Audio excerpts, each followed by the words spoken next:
ಕನ್ನಡದ ಮೇರುನಟ ಕನ್ನಡಿಗರ ಪಾಲಿನ ಆರಾಧ್ಯ ದೈವ ವರನಟ ಡಾಕ್ಟರ್ ರಾಜ್ಕುಮಾರ್ ಅವರ ಬಗ್ಗೆ ನಟ ಅಹಿಂಸಾ ಚೇತನ್ ಮಾಡಿದ ಆ ಒಂದು ಟ್ವೀಟ್ ಇದೀಗ ಭಾರಿ ಚರ್ಚೆ ಮತ್ತು ವಿವಾದವನ್ನ ಹುಟ್ಟುಹಾಕಿದೆ. ಡಾಕ್ಟರ್ ರಾಜ್ಕುಮಾರ್ ಸಮಾಧಿಗೆ 2.5 ಎಕರೆ ಜಾಗ ಬೇಕಿತ್ತಾ ಅನ್ನೋ ನಟ ಅಹಿಂಸಾ ಚೇತನ್ ಮಾಡಿದ ಆ ಒಂದೇ ಒಂದು ಟ್ವೀಟ್ ರಾಜ್ ಅಭಿಮಾನಿಗಳನ್ನ ರೊಚ್ಚಿಗೇಳಿಸಿದೆ. ವಿವಾದಾಸ್ಪದ ಟ್ವೀಟ್ ಮೂಲಕ ಹಲ್ಚಲ್ ಸೃಷ್ಟಿಸಿದಂತಹ ನಟ ಚೇತನ್ ಕ್ಷಮೆ ಕೇಳುವಂತೆ ರಾಜ್ ಅಭಿಮಾನಿಗಳು ಪಟ್ಟು ಹಿಡಿದಿದ್ರು. ನೋ ನೋ ಚಾನ್ಸೇ ಇಲ್ಲ, ನಾನು ಬದ್ಧರಾಗಿರ್ತೀನಿ, ನಾನು ಕ್ಷಮೆ ಕೇಳೋದು ಪ್ರಶ್ನೆನೇ ಇಲ್ಲ ಅಂತ ಚೇತನ್ ಪಟ್ಟು ಹಿಡಿದಿದ್ರು. ಚೇತನ್ ಪಟ್ಟಿಗೆ ಇನ್ನಷ್ಟು ರೊಚ್ಚಿಗೆದ್ದ ಡಾಕ್ಟರ್ ರಾಜ್ ಅಭಿಮಾನಿಗಳು ನಟ ಚೇತನ್ ಮನೆಗೆ ಮುತ್ತಿಗೆ ಹಾಕಿ ಭಾರಿ ಆಕ್ರೋಶ ವ್ಯಕ್ತಪಡಿಸಿದ ಪರಿಣಾಮ ನಟ ಚೇತನ್ ಕ್ಷಮೆ ಕೇಳಿದ್ದಾರೆ. ಆದ್ರೆ ಕ್ಷಮೆ ಕೇಳಿದ 24 ಗಂಟೆ ಒಳಗೆ ಉಲ್ಟಾ ಹೊಡೆದು ಡಾಕ್ಟರ್ ರಾಜ್ ಅಭಿಮಾನಿಗಳು ರೌಡಿಸಂ ಮಾಡಿದ್ರು, ಹೀಗಾಗಿ ನಾನು ಕ್ಷಮೆ ಕೇಳಲೇಬೇಕಿತ್ತು ಅಂತ ಹೇಳಿ ಉಲ್ಟಾ ಹೊಡೆದಿದ್ದಾರೆ.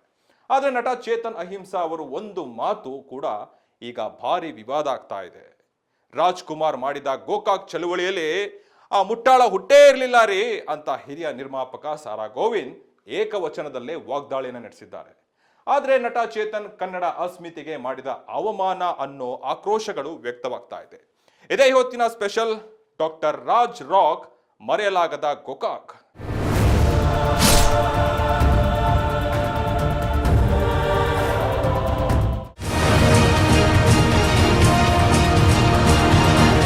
ಬೆಂಗಳೂರಿನ ಕಂಠೀರವ ಸ್ಟುಡಿಯೋ ನಿಜಕ್ಕೂ ವಿಶೇಷ ಸ್ಥಾನವೇ ಆಗಿದೆ. ರಾಜ್ ಅಭಿಮಾನಿಗಳಿಗೆ ಈ ಒಂದು ಜಾಗ ದೇವಸ್ಥಾನವೇ ಆಗಿದೆ. ಇಲ್ಲಿರೋ ರಾಜ್ ಸ್ಮಾರಕದಲ್ಲಿ ಪ್ರತಿದಿನ ದೂರದಿಂದ ಜನ ಹರಿದು ಬರ್ತಾರೆ. ರಾಜ್ಕುಮಾರ್ ಸ್ಮಾರಕಕ್ಕೆ ಸ್ಮರಿಸಿ ಧನ್ಯತಾ ಭಾವದಿಂದಲೇ ತೆರಳುತ್ತಾರೆ. ಆದರೆ ಏಪ್ರಿಲ್ 12 ಇವರಿಗೆ ದುಃಖದ ದಿನವೇ ಆಗಿದೆ. 18 ವರ್ಷದ ಹಿಂದೆ 2006 ಏಪ್ರಿಲ್ 12ರಂದು ರಾಜ್ಕುಮಾರ್ ತಮ್ಮ ಅಪಾರ ಅಭಿಮಾನಿಗಳನ್ನ ಅಗಲಿದ ದಿನ ಇದಾಗಿದೆ. ಈ ದಿನ ದುಃಖದಲ್ಲಿಯೇ ಹೆಚ್ಚಿನ ಸಂಖ್ಯೆಯಲ್ಲಿ ಅಭಿಮಾನಿಗಳು ಸ್ಮಾರಕಕ್ಕೆ ಬಂದು ಹೋಗ್ತಾರೆ. ರಾಜ್ಕುಮಾರ್ ಸಮಾಧಿಗೆ ಪೂಜೆ ಸಲ್ಲಿಸಿ ತಮ್ಮ ಊರಿಗೆ ತೆರಳುತ್ತಾರೆ. ಆದರೆ ಹಾಗೆ ಮರಳಿದ ಈ ಅಭಿಮಾನಿಗೆ ಬರೋಬ್ಬರಿ 12 ದಿನಗಳ ಬಳಿಕ ಸಂತೋಷ ದಿನವೂ ಬರುತ್ತದೆ. ರಾಜ್ಕುಮಾರ್ ಒಬ್ಬರೇ ನೋಡಿ ಒಂದೇ ತಿಂಗಳು ಹುಟ್ಟಿರ್ತಾರೆ. ಇದೇ ತಿಂಗಳು ಇಹಲೋಕ ತ್ಯಜಿಸಿರ್ತಾರೆ. ಇದು ಅಪರೂಪದಲ್ಲಿಯೇ ಅಪರೂಪವೇ ಆಗಿದೆ. ಏಪ್ರಿಲ್ 12ರಂದು ಎಲ್ಲರನ್ನೂ ಬಿಟ್ಟು ಹೋಗುವ ರಾಜ್ಕುಮಾರ್ ಅವರು ಏಪ್ರಿಲ್ 24ರಂದು ಹುಟ್ಟು ಹಬ್ಬ ಬಂದೇ ಬಿಡ್ತಾರೆ. ಡಾಕ್ಟರ್ ರಾಜ್ಕುಮಾರ್ ಅವರು ಅಭಿಮಾನಿಗಳ ಪಾಲಿಗೆ ದೇವರೇ ಆಗಿದ್ದಾರೆ. ಸಾಕ್ಷಾತ್ ದೇವರಂತೇನೆ ಪೂಜಿಸೋ ಈ ಮಹಾನ್ ಕಲಾವಿದನಿಗೆ ಇಡೀ ರಾಜ್ಯದ ಅಭಿಮಾನಿಗಳು ದೇವರಂತೆ ಕಾಣ್ತಾರೆ.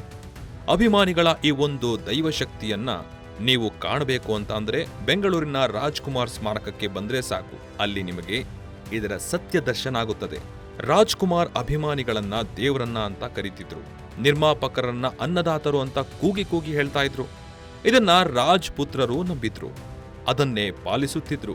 ಆ ಒಂದು ಅಭಿಮಾನ, ಆ ಒಂದು ಗೌರವದಿಂದಲೇ ರಾಜ್ಕುಮಾರ್ ಅಗಲಿದ 18 ವರ್ಷದ ಬಳಿಕವೂ ಜನ ಸಾಗರೋಪಾದಿಯಲ್ಲಿಯೇ ರಾಜ್ ಸಮಾಧಿಗೆ ಬಂದು ಹೋಗ್ತಾರೆ. ರಾಜ್ಕುಮಾರ್ಗೆ ರಾಜ್ಕುಮಾರ್ ಸಾಟಿ ಅನ್ನೋ ಹಾಗೆ ರಾಜ್ ಅಭಿಮಾನಿಗಳು ತಮ್ಮ ಅಭಿಮಾನವನ್ನ ಬಿಟ್ಕೊಡೋದಿಲ್ಲ. ಅದು ಕಾಲಕಾಲಕ್ಕೆ ಹೆಚ್ಚಾಗುತ್ತಲೇ ಇದೆ. ಅದನ್ನ ನೋಡ್ತಾ ಇರೋ ಹಿರಿಯ ಅಭಿಮಾನಿಗಳು ಎಲ್ಲವನ್ನೂ ಕಂಡು ಆರಾಧಿಸುತ್ತಲೇ ಇರ್ತಾರೆ. ರಾಜ್ಕುಮಾರ್ ಸ್ಮಾರಕಕ್ಕೆ ಹೂವಿನ ಅಲಂಕಾರ ಮಾಡಲಾಗುತ್ತದೆ. ಒಂದು ದಿನ ಮೊದಲೇ ಸಮಾಧಿಗೆ ಹೂವಿನ ಅಲಂಕಾರ ಮಾಡೋ ಕೆಲಸ ಶುರು ಆಗ್ಬಿಡುತ್ತದೆ. ಹಾಗೆ ರಾಜ್ಕುಮಾರ್ ಅವರ 18ನೇ ಪುಣ್ಯಸ್ಮರಣೆ ದಿನ ಇಡೀ ರಾಜ್ ಫ್ಯಾಮಿಲಿ ಅಲ್ಲಿಗೆ ಆಗಮಿಸುತ್ತದೆ. ರಾಜ್ಕುಮಾರ್ ಇಷ್ಟಪಡ್ತಿದ್ದಂತಹ ತಿಂಡಿ ತಿನಿಸುಗಳನ್ನ ಇಟ್ಟು ಪೂಜೆಯನ್ನ ಸಲ್ಲಿಸುತ್ತಾರೆ. ಹಾಗೆ ಅಭಿಮಾನಿಗಳು ಇಲ್ಲಿಗೆ ಸಾಗರೋಪಾದಿಯಲ್ಲಿ ಬಂದು ಪೂಜೆ ಸಲ್ಲಿಸುತ್ತಾರೆ. ತಮ್ಮ ಅಭಿಮಾನವನ್ನ ಕೂಡ ತಮ್ಮದೇ ರೀತಿಯಲ್ಲಿ ವ್ಯಕ್ತಪಡಿಸುತ್ತಾರೆ. ಅಭಿಮಾನ ಅಂದ್ರೆ ಇದಪ್ಪ ಅನ್ನೋ ಮಟ್ಟಿಗೆ ರಾಜ್ ಸಿನಿಮಾಗಳ ಹೆಸರುಗಳನ್ನ ಪಟಪಟನೆ ಹೇಳ್ತಾ ಅನೇಕ ಅಭಿಮಾನಿಗಳು ಇಲ್ಲಿ ಸಿಗ್ತಾರೆ.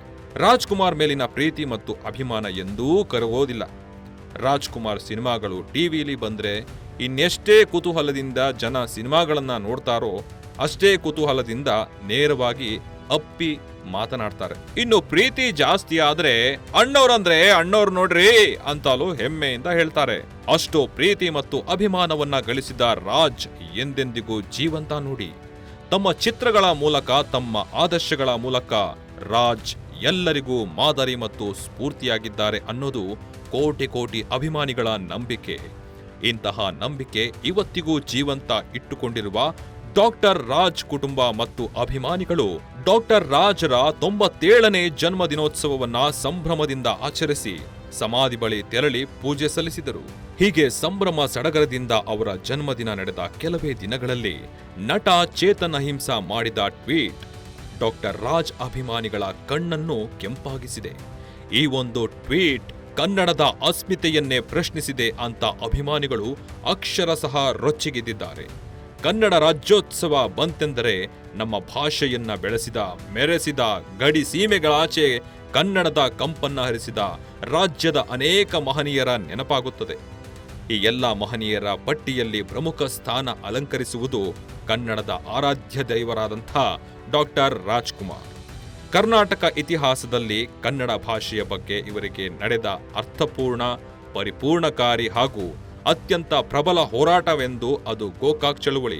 ಈ ಚಳುವಳಿಗೆ ಜೀವ ನೀಡಿದ್ದು ಪ್ರಬಲ ಕೇಂದ್ರ ಹಾಗೂ ರಾಜ್ಯ ಸರ್ಕಾರವನ್ನು ಮಣಿಸುವಲ್ಲಿ ಪ್ರಮುಖ ಪಾತ್ರ ವಹಿಸಿದ್ದು ಡಾಕ್ಟರ್ ರಾಜ್ಕುಮಾರ್. ಇಂದು ಕನ್ನಡದಲ್ಲಿ ಭಾಷೆಯ ಬಗ್ಗೆ ಅಪಾರ ಪ್ರೇಮ, ಗೌರವ, ಭಾಷೆಗಾಗಿ ಬಡಿದಾಡುವ ಕಿಚ್ಚು ತುಂಬಿದೆ ಅಂದರೆ ಅದು ಡಾಕ್ಟರ್ ರಾಜ್ಕುಮಾರ್ ಮಾಡಿದ್ದ ಹೋರಾಟದ ಫಲವೇ ಎಂದರೆ ಅತಿಶಯೋಕ್ತಿಯಲ್ಲ. ಚಲನಚಿತ್ರ ನಟರುಗಳನ್ನ ಸಿನಿಮಾಕ್ಕೆ ಸೀಮಿತ ಮಾಡಲಾಗಿದ್ದ ಸಮಯದಲ್ಲಿ ದೇಶಕ್ಕೆ ಮಾದರಿಯಾಗುವಂತೆ ಚಳುವಳಿಯನ್ನ ಯಶಸ್ವಿಗೊಳಿಸಿದ್ದು ಡಾಕ್ಟರ್ ರಾಜ್ಕುಮಾರ್. ಕರ್ನಾಟಕ ರಾಜ್ಯೋತ್ಸವದಂದು ಈ ಗೋಕಾಕ್ ಚಳುವಳಿಯ ಬಗ್ಗೆ ಸಣ್ಣ ಮೆಲುಕು ಹಾಕೋಣ. ಹಿಂದಿ ಆಡಳಿತ ಭಾಷೆಗಾಗಿ ತಿದ್ದುಪಡಿ ಹೋರಾಟದ ಆರಂಭ. ಆವತ್ತು ಹೋರಾಟಕ್ಕೆ ಬಲ ತಂದಿದ್ದ ರಾಜ್ಕುಮಾರ್. 1967ರಲ್ಲಿ ಹಿಂದಿಯನ್ನ ಆಡಳಿತ ಭಾಷೆಯನ್ನಾಗಿ ಸಂವಿಧಾನಿಕ ತಿದ್ದುಪಡಿ ತರಲಾಯಿತು. ದಕ್ಷಿಣ ಭಾರತದಲ್ಲಿ ಹಿಂದಿಗೆ ವಿರೋಧ ವ್ಯಕ್ತವಾದ ಹಿನ್ನೆಲೆಯಲ್ಲಿ ಹಿಂದಿ ಜೊತೆಗೆ ಇಂಗ್ಲಿಷನ್ನ ಸೇರಿಸಲಾಯಿತು. ಹೀಗಾಗಿ ಶಾಲೆಗಳಲ್ಲಿ ಸಹ ಹಿಂದಿ ಮತ್ತು ಇಂಗ್ಲಿಷ್ ಶಿಕ್ಷಣ ಕಡ್ಡಾಯ ಎಂಬಂತಾಯಿತು. ಆದರೆ ಕನ್ನಡ ಐಚ್ಛಿಕ ಭಾಷೆಯಾಗ್ಬಿಡ್ತು. ಬಹುತೇಕ ಶಾಲೆಗಳಲ್ಲಿ ಕನ್ನಡದ ಬದಲು ಸಂಸ್ಕೃತವನ್ನ ಕಲಿಸಲಾಗುತ್ತಿತ್ತು. ಹೆಚ್ಚು ಅಂಕ ಬರುವ ಸಾಧ್ಯತೆಯಿಂದ ಪೋಷಕರು ವಿದ್ಯಾರ್ಥಿಗಳು ಸಂಸ್ಕೃತ ಹಾಗೂ ಇತರ ಭಾಷೆಗಳನ್ನೇ ಆಯ್ಕೆ ಮಾಡಿಕೊಳ್ಳಲಾರಂಭಿಸಿದರು. ಇದಕ್ಕೆಲ್ಲ ಅಂತ್ಯ ಹಾಡಲು ಕನ್ನಡ ಕವಿ ವಿ.ಕೃ. ಗೋಕಾಕರು ವಿಸ್ಮಿತ ವರದಿಯನ್ನು ಸಿದ್ಧಪಡಿಸಿದರು. ಅದರ ಅನುಷ್ಠಾನಕ್ಕೆ ಸಾಹಿತಿಗಳು, ಬೋಧಕ ವರ್ಗದವರು, ವಿದ್ಯಾರ್ಥಿಗಳು, ಕೆಲವು ಸಂಘಟನೆಗಳು ಹೋರಾಟಕ್ಕೆ ಇಳಿದವು. ಈ ಹೋರಾಟದ ಮುಂಚೂಣಿಯಲ್ಲಿ ಜೆ. ನಾರಾಯಣ್ ರಾವ್ ಇದ್ದರು. ಆಗಿನ ಕಾಲಕ್ಕೆ ಕಬ್ಬನ್ ಪಾರ್ಕಿಂದ ವಿಧಾನಸೌಧಕ್ಕೆ ಪ್ರತಿಭಟನಾ ಮೆರವಣಿಗೆ ಮಾಡಿದ್ರು. ಸಾಹಿತಿ ಚಂಪಾ ಧಾರವಾಡದಲ್ಲಿ ಪ್ರತಿಭಟನೆ ಮಾಡಿದರು. ಬಳಿಕ ಇನ್ನಷ್ಟು ಜನ ಪ್ರತಿಭಟನೆಗೆ ಸೇರಿಕೊಂಡ್ರು. ಸರ್ಕಾರಗಳಿಗೆ ಸತತವಾಗಿ ಪತ್ರವನ್ನ ಬರೆಯಲಾಯಿತು. ಪ್ರತಿಭಟನೆಗೆ ಖಚಿತತೆ ಇತ್ತಾದರೂ ಜನರ ಪಾಲ್ಗೊಳ್ಳುವಿಕೆ ಇರಲಿಲ್ಲ. ಇದಕ್ಕೆ ಅಂತ್ಯ ಹಾಡಲು ಕನ್ನಡದ ಕವಿ ವಿ.ಕೃ. ಗೋಕಾಕರು ವಿಸ್ತೃತ ವರದಿಯೊಂದನ್ನ ಸಿದ್ಧಪಡಿಸಿದ್ರು. ಇನ್ನಷ್ಟು ಜನ ಪ್ರತಿಭಟನೆಗೆ ಸೇರ್ಕೊಂಡ್ರು. ಸರ್ಕಾರಗಳಿಗೆ ಸತತವಾಗಿ ಪತ್ರವನ್ನ ಬರೆಯಲಾಯಿತು. ಪ್ರತಿಭಟನೆ ಖಚಿತತೆ ಇತ್ತಾದರೂ ಜನರ ಪಾಲ್ಗೊಳ್ಳುವಿಕೆ ಇರಲಿಲ್ಲ. ಇದೇ ಕಾರಣದಿಂದ ಪ್ರತಿಭಟನೆ ವಿಫಲವಾಗುತ್ತಿದ್ದಂತೆ ತೋರುತ್ತಿರುವ ಸಮಯದಲ್ಲಿ ಗೋಕಾಕ್ ಹೋರಾಟದ ಮುಂಚೂಣಿಯಲ್ಲಿದ್ದ ಸಾಹಿತಿಗಳಲ್ಲಿ ಕೆಲವರು ಡಾಕ್ಟರ್ ರಾಜ್ಕುಮಾರ್ ಅವರನ್ನ ರಂಗಕ್ಕೆ ಕರೆತಂದರು. ಜಿ. ನಾರಾಯಣ್ ರಾವ್ ರವರು ಮದ್ರಾಸಿಗೆ ತೆರಳಿ ರಾಜ್ಕುಮಾರ್ ಅವರನ್ನ ಭೇಟಿಯಾಗಿ ಅವರಿಗೆ ಹೋರಾಟದ ಉದ್ದೇಶವನ್ನ ವಿವರಿಸಿದರು. ಕನ್ನಡ ಹಾಗೂ ಕನ್ನಡವೇ ಉಸಿರು ಎಂದು ಭಾವಿಸಿದ್ದ ಡಾಕ್ಟರ್ ರಾಜ್ಕುಮಾರ್ ಅವರು ಅರೆ ಕ್ಷಣ ತಡ ಮಾಡದೆ ಪ್ರತಿಭಟನೆ ಧುಮುಕಿದ್ರು. ಆಮೇಲೆ ನಡೆದಿದ್ದೆಲ್ಲ ಇತಿಹಾಸ. ರಾಜ್ಕುಮಾರ್ ಅವರು ಪ್ರತಿಭಟನೆಗೆ ಧುಮುಕಿದ ರಾಜ್ಯ ಪ್ರವಾಸ ಕೈಗೊಂಡರು. ಬೆಂಗಳೂರು, ಕೋಲಾರಗಳಿಂದ ಹಿಡಿದು ಬೆಳಗಾವಿಯವರೆಗೆ ಹಲವಾರು ಜಿಲ್ಲೆಯನ್ನ ಸುತ್ತಿದ್ರು. ಗೋಕಾಕ್ ವರದಿಯ ಮಹತ್ವವನ್ನ ಸಾರಿದರು. ಭಾಷಾ ಪ್ರೇಮವನ್ನ ಬಿತ್ತಿದರು. ಅಣ್ಣ ಅವರು ಹೋದಲ್ಲೆಲ್ಲ ಜನ ಸಾಗರವೇ ಸೇರ್ತಾ ಇತ್ತು. ಅಣ್ಣಾವರ ಜೊತೆಗೆ ವಿಷ್ಣುವರ್ಧನ್, ಅನಂತನಾಗ್ ಸೇರಿದಂತೆ ಇನ್ನೂ ಕೆಲವರು ಸೇರಿಕೊಳ್ತಿದ್ರು. ಚಿತ್ರರಂಗವೇ ಬಂದ್ ಮಾಡಿ ಪ್ರತಿಭಟನೆಗೆ ಬಂದ್ಬಿಟ್ರು. ಪ್ರತಿಭಟನೆ ದಿನೇ ದಿನೇ ಬಿರುಸು ಪಡಿತಾ ಇತ್ತು. ಜನರ ಬೆಂಬಲ ಅಭೂತಪೂರ್ವವಾಗಿ ದೊರಕಿತು. ಪ್ರತಿಭಟನಾಕಾರರಿಗೆ ಸರ್ಕಾರ ಮಣಿಯಲೇಬೇಕಾಯಿತು. ಕರ್ನಾಟಕ ಶಾಲೆಗಳಲ್ಲಿ ಇಂದು ಕನ್ನಡ ಪ್ರಥಮ ಭಾಷೆಯಾಗಿದೆ. ಇತರ ವಿಷಯವನ್ನು ಕನ್ನಡದಲ್ಲಿ ಕಲಿಸಲಾಗುತ್ತದೆ ಎಂದರೆ ಅದಕ್ಕೆ ಡಾಕ್ಟರ್ ರಾಜ್ಕುಮಾರ್ ಪ್ರಮುಖ ಕಾರಣ ಎನ್ನಲಾಗುವುದು. ಅಂದು ಸಿನಿಮಾಗೆ ಚಪ್ಪಾಳೆ. ಇಂದು ಸಮಾಧಿಗೆ ಪ್ರಶ್ನೆ.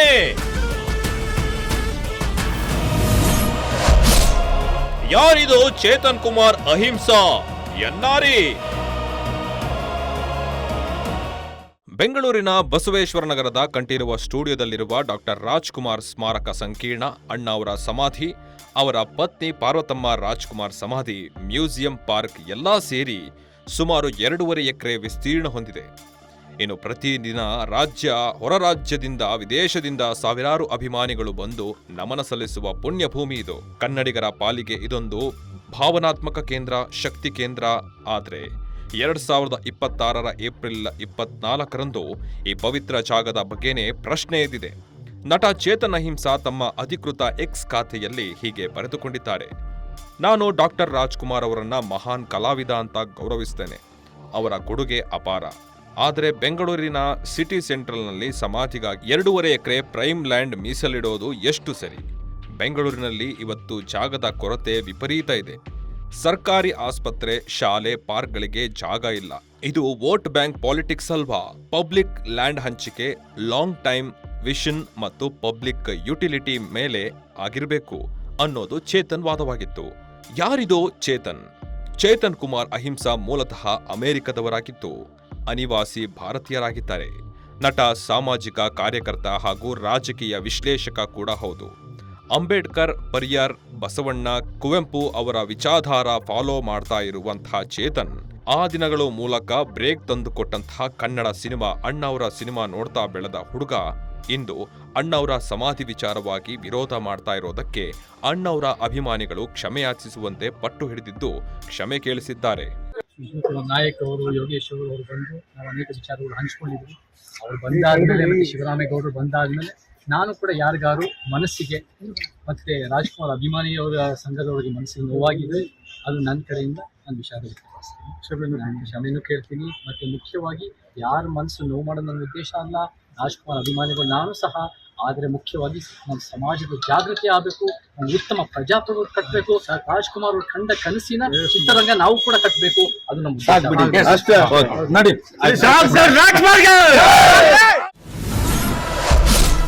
ಕಾಂಟ್ರವರ್ಸಿ ಕಿಂಗ್ ಚೇತನ್ ಅಹಿಂಸಾ ವಿರೋಧ ಏನು?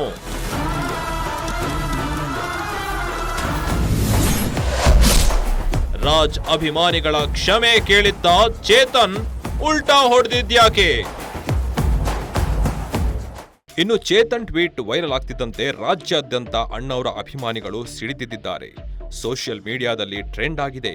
ನಮ್ಮ ದೇವರ ಬಗ್ಗೆ ಮಾತಾಡೋ ಯೋಗ್ಯತೆ ನಿನಗಿಲ್ಲ. ಅಣ್ಣಾವರ ಕನ್ನಡ ಉಳಿಸೋಕೆ 200 ಸಿನಿಮಾ ಮಾಡಿದ್ರು. ಅವರಿಗೆ ಇಡೀ ಬೆಂಗಳೂರೇ ಕೊಟ್ರೂ ಸಾಲಲ್ಲ. ಭಾವನೆಗೆ ಬೆಲೆ ಕಟ್ಟೋಕಾಗುತ್ತಾ ಅಂತ ಅಭಿಮಾನಿಗಳು ಆಕ್ರೋಶ ಹೊರಹಾಕಿದ್ರು. ಅಲ್ಲದೆ ಅವರ ಮನೆಗೆ ಮುತ್ತಿಗೆ ಹಾಕಿ ಆಕ್ರೋಶ ವ್ಯಕ್ತಪಡಿಸಿದಲ್ಲದೆ ಚೇತನ್ ಸಾಮಾಜಿಕವಾಗಿ ಕ್ಷಮೆಯಾಚಿಸಿದ್ರು. ಇಷ್ಟೇ ಅಲ್ಲ, ಬೆಂಗಳೂರಿನ ಬಸವೇಶ್ವರ ನಗರ ಪೊಲೀಸ್ ಠಾಣೆಯಲ್ಲಿ ಚೇತನ್ ಅಹಿಂಸಾ ವಿರುದ್ಧ ಅಧಿಕೃತ ದೂರು ಕೂಡ ದಾಖಲಾಗಿದೆ. ಧಾರ್ಮಿಕ ಭಾವನೆಗೆ ಧಕ್ಕೆ ತಂದಿದ್ದಾರೆ, ಪ್ರಚೋದನಕಾರಿ ಹೇಳಿಕೆ ನೀಡಿದ್ದಾರೆ, ಸಾರ್ವಜನಿಕ ಶಾಂತಿಗೆ ಭಂಗ ತಂದಿದ್ದಾರೆ ಅನ್ನೋದು ದೂರಿನಲ್ಲಿರುವ ಪ್ರಮುಖ ಆರೋಪಗಳಾಗಿವೆ. ಇನ್ನು ಚೇತನ್ ಅಹಿಂಸಾಗೆ ವಿವಾದ ಹೊಸದೇನಲ್ಲ. 2022ರಲ್ಲಿ ಹಿಜಾಬ್ ಕೇಸ್ ನ್ಯಾಯಾಧೀಶರ ವಿರುದ್ಧ ಟ್ವೀಟ್ ಮಾಡಿ 15 ದಿನ ನ್ಯಾಯಾಂಗ ಬಂಧನದ ಅನುಭವಿಸಿದ್ರು. ಕಾಂತಾರ ಸಿನಿಮಾದ ಭೂತಕೋಲ ಹಿಂದೂ ಆಚರಣೆ ಅಲ್ಲ ಅಂದಿದ್ದಕ್ಕೆ ಕೇಸ್ ಎದುರಿಸಿದರು. ಬ್ರಾಹ್ಮಣ್ಯ ವಿರೋಧಿ ಪೋಸ್ಟ್, ಧರ್ಮಸ್ಥಳ ಗ್ಯಾಂಗ್ ಆರ್ಡರ್ ವಿರುದ್ಧ ಧ್ವನಿ ಎತ್ತಿದ್ದು, ಅಂಬೇಡ್ಕರ್, ಪೆರಿಯಾರ್, ಬಸವಣ್ಣ, ಕುವೆಂಪು ಅವರ ವಿಚಾರಧಾರೆಯಲ್ಲಿ ನಡೆಯೋ ಚೇತನ್ ಈಗ ಡಾಕ್ಟರ್ ರಾಜ್ ಸಮಾಧಿ ವಿಚಾರದಲ್ಲಿ ಮತ್ತೊಂದು ವಿವಾದ ಮೈಮೇಲೆಳೆದುಕೊಂಡಿದ್ದಾರೆ. ಅಲ್ಲದೆ ಈ ವಿವಾದ ಈಗ 2 ಬಣಗಳಾಗಿ ಚರ್ಚೆಗೆ ಗ್ರಾಸವಾಗಿದೆ. ಒಂದು ಕಡೆ ಅಚಲವಾದ ಅಭಿಮಾನ, ಭಕ್ತಿ, ಭಾವನೆ. ಅಣ್ಣವರು ಬರೀ ನಟ ಅಲ್ಲ, ಕನ್ನಡದ ಆತ್ಮ. ಅವರು ಕನ್ನಡ ಉಳಿಸೋಕೆ, ಬೆಳೆಸೋಕೆ ಅಂತ ಜೀವನವನ್ನೇ ಮುಡಿಪಾಗಿಟ್ಟವರು. ಅಂತಹವರ ಸಮಾಧಿಗೆ 2.5 ಎಕರೆ ಜಾಸ್ತಿನಾ? ಅವರ ತ್ಯಾಗಕ್ಕೆ ಬೆಲೆ ಕಟ್ಟೋಕಾಗುತ್ತಾ ಅಂತ ಅಭಿಮಾನಿ ಬಳಗ ಪ್ರಶ್ನೆ ಮಾಡ್ತಿದೆ. ಅಲ್ಲದೆ ಅಭಿಮಾನಿಗಳ ಕ್ಷಮೆ ಕೇಳಿ ಇದೀಗ ಮತ್ತೆ ಚೇತನ್ ಅಹಿಂಸಾ ಉಲ್ಟಾ ಹೊಡೆದಿದ್ದು, ಬೆಂಗಳೂರಲ್ಲಿ ಇವತ್ತು ಸರ್ಕಾರಿ ಆಸ್ಪತ್ರೆ, ಶಾಲೆ, ಪಾರ್ಕ್, ಬಸ್ ನಿಲ್ದಾಣಗಳಿಗೆ ಜಾಗ ಇಲ್ಲ. ಜನ ಓಡಾಡ್ತಾ ಇದ್ದಾರೆ. ಪಬ್ಲಿಕ್ ಲ್ಯಾಂಡ್ ಅನ್ನೋದು ಪಬ್ಲಿಕ್ ಯುಟಿಲಿಟಿಗೆ ಬಳಕೆಯಾಗಬೇಕು. ಮಹಾನ್ ವ್ಯಕ್ತಿಗಳನ್ನ ಗೌರವಿಸಬೇಕು. ಆದರೆ ಅದಕ್ಕೆ ಲಿಮಿಟ್ ಇರಬೇಕು. ಪ್ರಶ್ನೆ ಮಾಡೋದು ಪ್ರಜಾಪ್ರಭುತ್ವದ ಹಕ್ಕು ಎಂದು ಕೂಗಾಡಿದ್ರು. ಅಭಿಮಾನಿಗಳು ಮನೆಗೆ ಮುತ್ತಿಗೆ ಹಾಕಿ ಕ್ಷಮೆ ಕೇಳಿಸಿದ್ರು ಕೂಡ.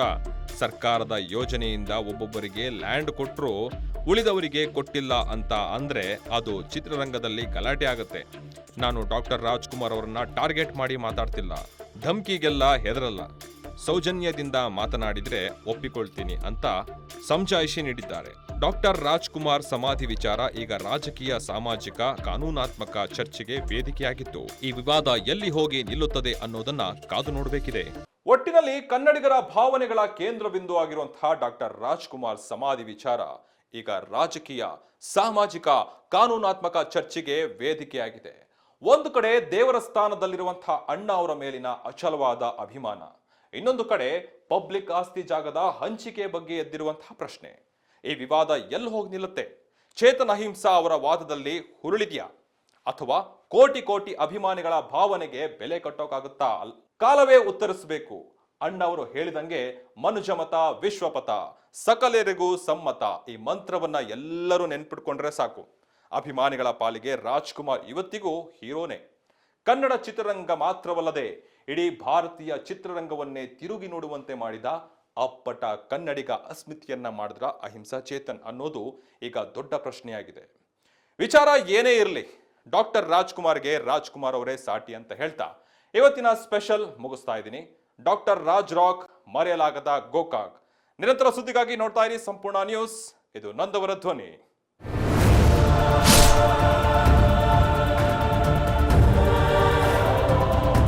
ಸಂಪೂರ್ಣ ನ್ಯೂಸ್, ಇದು ನೊಂದವರ ಧ್ವನಿ.